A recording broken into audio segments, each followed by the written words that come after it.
ஏங்க ஒரு நிமிஷம் மேலே தள்ளிடாதீங்க. இந்த இயற்கை விவசாயிகளுக்கெல்லாம் ஒரு லைக் பண்ணி, ஒரு சப்ஸ்கிரைப் பண்ணுங்க.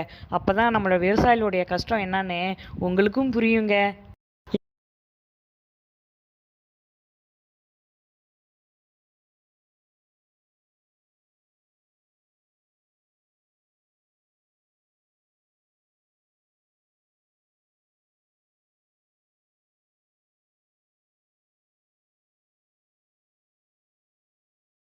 ஏங்க ஒரு நிமிஷம் மேலே தள்ளிடாதீங்க. இந்த இயற்கை விவசாயிகளுக்கெல்லாம் ஒரு லைக் பண்ணி, ஒரு சப்ஸ்கிரைப் பண்ணுங்க.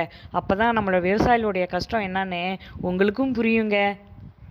ஏங்க ஒரு நிமிஷம் மேலே தள்ளிடாதீங்க. இந்த இயற்கை விவசாயிகளுக்கெல்லாம் ஒரு லைக் பண்ணி, ஒரு சப்ஸ்கிரைப் பண்ணுங்க. அப்பதான் நம்மளோட விவசாயிகளுடைய கஷ்டம் என்னன்னு உங்களுக்கும் புரியுங்க. ஏங்க ஒரு நிமிஷம் மேலே தள்ளிடாதீங்க.